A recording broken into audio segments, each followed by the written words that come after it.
S'il y a bien une chose que je n'ai jamais comprise dans l'académie ou dans la société camerounaise, ce sont ces chercheurs, ces scientifiques ou ces professionnels qui prennent plaisir à torturer les étudiants. Vraiment, il faut qu'on en parle de cette situation, des étudiants qui sont bloqués à l'école pendant des années parce qu'il n'y a personne pour les soutenir, parce que leur superviseur est considéré et est fier de se voir comme leur bourreau au lieu d'être un guide. Si tu as déjà eu à faire des études de master ou de doctorat en Afrique, et en particulier au Cameroun, tu dois savoir de quoi je parle. Tu dois bien connaître de quoi je parle. Mais si tel n'est pas le cas, laisse-moi te contextualiser les choses.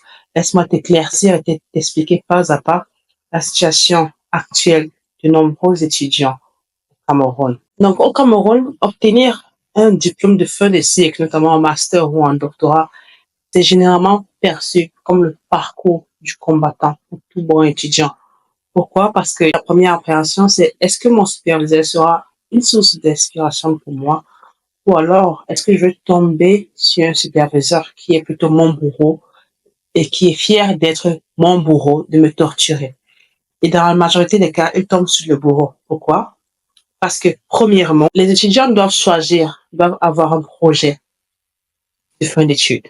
Et dans la plupart des cas, c'est le superviseur qui choisit le titre du sujet, qui oriente sur l'étudiant sur quel sujet il doit travailler. Là, jusqu'ici, tout va bien. Mais là où ça devient surprenant, c'est lorsque, dans beaucoup de cas, et je pèse entre mes mots, dans beaucoup de cas, les superviseurs en question n'ont ni laboratoire d'application, ni financement pour acheter ou aider l'étudiant à sa recherche. Et le pire de tout, c'est que dans la plupart des cas, beaucoup d'entre eux, ils n'ont aucune idée du sujet en question. Ils ne maîtrisent pas le sujet du tout. Ne veulent même pas trouver le collaborateur qui aura l'expertise pour compenser ces gaps, ces manquements. Il va se dire, le sujet, c'est un sujet qui est à la mode. Il faut que je montre que je travaille dessus. Qu'est-ce que je n'ai qu'à faire? Je n'ai qu'à refiler un sujet qui va dans ce sens à un étudiant. Et l'étudiant va se démerder pour venir à bout de son doctorat ou de son master en faisant preuve d'autodidactie. Non, l'étudiant se retrouve abandonné à lui-même, aucune aide, aucune compréhension du sujet, l'encadreur lui ne comprend rien et il n'a aucune ressource financière pour réaliser le sujet. Oui, parce que là, il réalise qu'en fait, le sujet, vu que c'est un sujet à la mode, le temps qu'il prenne conscience du sujet, le temps qu'il puisse comprendre l'impact, le financement qu'il faille pour réaliser le sujet, l'étudiant se retrouve en train de perdre une bonne année ou 2 années pour bien comprendre ce qu'il faille faire avant de commencer à travailler sur son projet. On se retrouve donc dans des cas où des gens font des thèses de doctorat en minimum 5 ans pour les plus chanceux et en 8 ans ou en 10 ans, ou même en 12 ans pour les moins nantis. Et ce n'est pas tout, ce n'est pas tout. Si peut-être encore on s'arrêtait là, ce serait peut-être, on va dire, ok, tout le monde fait ça, c'est normal. Mais le comble de tout, pour montrer à quel point ce sont vraiment des bourreaux, pour montrer à quel point cette situation me touche, c'est que ces gens-là, ces superviseurs qui se considèrent comme des bourreaux, à la fin du travail d'étudiant, qu'est-ce qu'ils feront? La seule compensation que l'étudiant puisse avoir, c'est un article scientifique qu'il pourra insérer dans son CV pour pouvoir faire preuve de son travail. Et même ça, le superviseur en question va le retirer.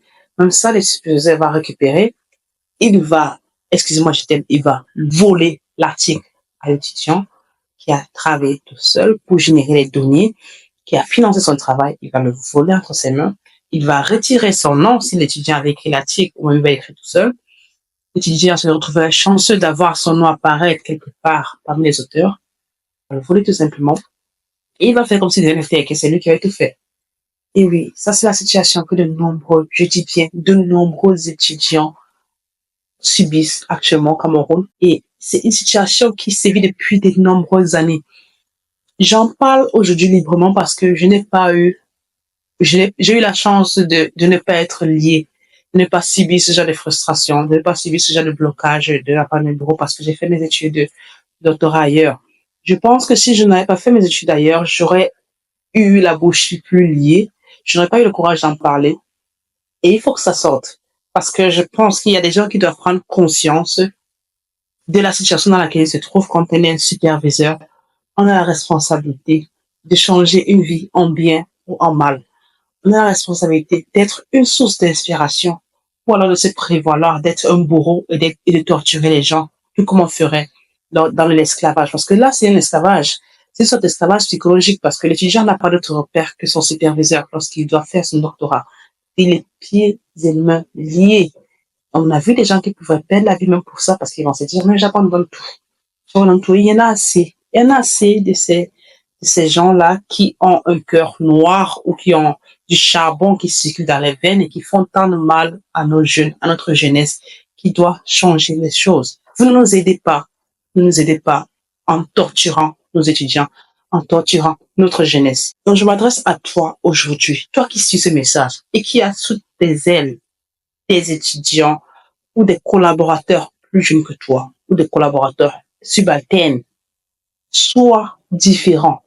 Sois différent aujourd'hui. Veux-tu être considéré comme une inspiration ou un bourreau? C'est déjà assez difficile de vivre en Afrique, de vivre dans les conditions dans lesquelles nous sommes, que de continuer à torturer les gens pour avoir un diplôme qui, à la fin, ne pourra même pas peut-être donner de l'emploi à quelqu'un. Donc, je t'appelle à prendre conscience. Prends conscience d'où tu te trouves et pose-toi les bonnes questions. Demande-toi si tu fais du bien à tes étudiants ou pas. Ils ne viendront jamais te dire la vérité. Ils ne viendront jamais proclamer que tu n'étais pas un bon superviseur parce qu'ils ont peur de toi, parce qu'ils ont peur de l'avenir de leur destin. Mais moi, je te parle, je m'adresse à toi aujourd'hui. Et je te demande de te poser les questions sincères et honnêtes. Est-ce que tu as déjà eu à donner des sujets à tes étudiants alors que tu n'avais ni laboratoire d'application, tu n'avais pas de financement pour les aider, tu n'avais pas de collaborateur pour les assister, tu n'avais même pas de connaissance du sujet en question, mais tu as quand même décidé que l'étudiant doit faire ce sujet-là. Alors tu ne pouvais pas être une source de repères pour lui. Tu ne pouvais pas l'accompagner. Si tu as déjà fait ça, décide aujourd'hui de changer et de traiter tes prochains étudiants d'une meilleure manière pour qu'ils puissent apprendre de toi du peu que tu peux leur apporter. C'est déjà mieux ça que rien du tout. C'est déjà mieux ça que l'absence de mentor du tout. Parce que là, tu détruis nos enfants. Tu détruis notre jeunesse. Je t'implore d'être différent. Fais-toi une faveur. Sois différent. Merci.